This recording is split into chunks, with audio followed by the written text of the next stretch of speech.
Hello and welcome to another stupid week. This episode is sponsored by Pants. Pants, it's like prison for your legs. There was a lot going on this week. The sun set in Operation Breaking Dawn. Likud held their primaries this week, and Ilhan Omar narrowly defeated her opponent by spending a lot of money. This is another stupid week.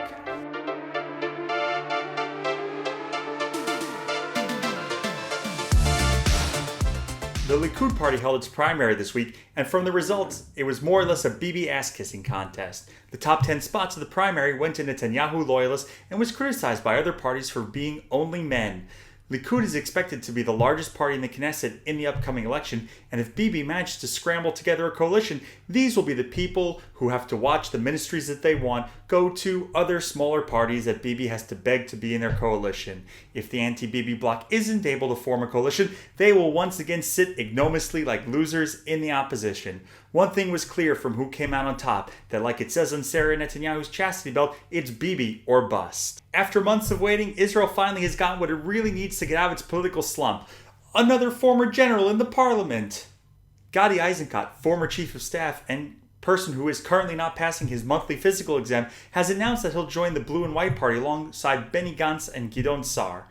The party will be referred as the National Unity Party, saving foreign journalists the trouble of having to translate the Hebrew word mamlachti, which loosely translates from Hebrew as statesman-like party.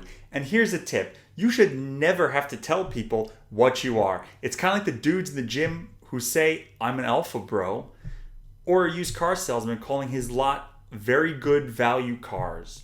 You're not supposed to have to tell people you're statesmen, like they're supposed to figure it out on their own. You might as well call it the Derek Zoolander party for people who can't government good and also want to do other stuff better too. Good luck to the new general in politics. I'm sure that this won't benefit us in any way, but have fun. Speaking of primary elections controlled by the Jews, last week the secret Jewish conspiracy to control Congress defeated Andy Levin, and this week Ilhan Omar only narrowly defeated her primary challenger after the Jews spent $0 trying to unseat her. Very clever, Mossad, very clever. Representative Omar has been accused of anti-Semitism in the past for saying things like, the Jews control America with money, but the squad members spent $2 million more than her opponent to win her primary by like 2%. So I guess it really is all about the Benjamins. The Iranian Space Agency says that it has launched its first satellite with the help of a Russian facility in Kazakhstan, and this is either bad news for Israel and the United States or great news for people looking forward to the next season of Borat. We've managed to acquire some footage of the post-launch celebration. I can show you the world. The Iranian Space Agency says that the Kayam satellite is fitted high-resolution cameras, and U.S. officials says it would dramatically improve Tehran's ability to monitor sites, including potential military targets in Israel and in the wider Middle East. Iran says the satellite is meant for peaceful purposes only, like the plotting to destroy Israel. Last week saw the sun setting on Operation Breaking Dawn, or as I like to call it, the Palestinian Islamic Jihad Career Development Program. During the operation, Israel says it's killed the entire top line of PIJ's leadership, which is great news for the PIJ mid-level management, who are all getting promotions to the top spots in the terrorist group and to the top of some 18-year-old Israeli targeting officers list. The operation started on Friday afternoon and lasted till Sunday evening, and here we have some of the winners and losers of the most recent kerfuffle in Gaza. Hamas. Who would have guessed? The Islamic terrorist group stayed out of the fighting, and in return they saw one of their main rivals in the Strip decimated by one of their main enemies. Isn't the Middle East fun? The HR department of Palestinian Islamic Jihad. Can you imagine what those interviews are like for the incoming leaders? You know, you have that special something that we think makes you the perfect target for the next Israeli airstrike, and you have those qualities we're looking for in a leader, like you are not smeared across the pavement by a drone. Some of the losers from the last fight are the Palestinian Islamic Jihad PR department. Palestinian Islamic Jihad was such a tough sell that the usual celebrity dipshits that line up in droves to mindlessly chant Free Palestine couldn't even bring themselves to tweet about it. You know that you're a really shitty terrorist group when you can't even convince the incredible schmuck to tweet about you. Of course, the biggest losers were anyone who lives in Gaza. During the course of the operation, Palestinian Islamic Jihad fired around 1,000 rockets aimed at Israel, but 1 in 5 of those landed inside Gaza. The PIJ terrorist group didn't manage to kill a single Israeli. They did, however, manage to kill plenty of people living in Gaza. Once again, the residents of Gaza, who deserve everyone's sympathy, were pawns behind being held hostage by a terrorist group that was not afraid to fight Israel and then hide behind the civilians that they were claiming to protect and fight for. On Monday, Israelis tacitly returned to the normal routine. This normal routine, of course, is living next to a population in which our national destinies are intrinsically tied to, for better or for worse, with a festering humanitarian crisis that threatens the existence of the State of Israel as it is and the stability of the region. You know, that routine. Also part of that routine is sudden acts of terror. Last night, on Saturday night, a terrorist opened fire at a public bus, wounding 9 people, with 2 of them being in critical condition.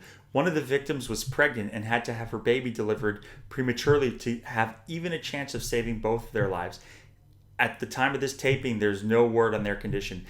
Hamas branded the attack as heroic and said it was a natural response to the occupation, making the messaging of the Palestinian terrorist group that supports this act and your average CUNY college student pretty much the same. It's possible that this isn't just our new normal anymore.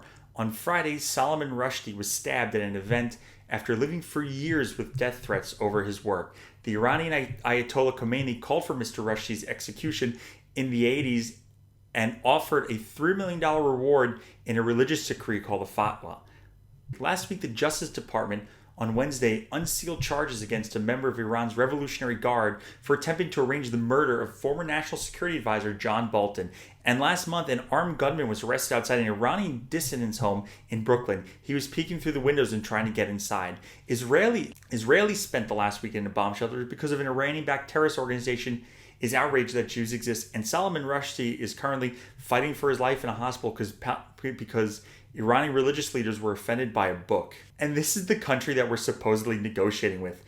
Back in 1989, the president at the time, Jimmy Carter, wrote in an op-ed in the New York Times, wondering out loud why we were only concerned with Salman Rushdie's concern about his death threats, writing, Ayatollah Khomeini's offer of paradise to Rushdie's assassin has caused writers and public officials in Western nations to become exclusively preoccupied with the author's rights. Yes! That's who the West is supposed to be preoccupied with.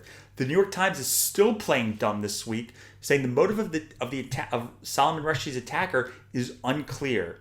Unclear to who? The New York Times writing staff sees racism and discrimination in every other word, but for some reason this doesn't deserve their outrage. I guess old fatwas and death threats aren't as bad as old tweets. I know it was all fun and games when it was just Israelis who were being threatened by Islamic terrorist groups and shot at, but this isn't going to go away anytime soon. No matter how many stupid op-eds you can write in the New York Times or how many times you can ignore the actual causes of these things, reality does tend to catch up.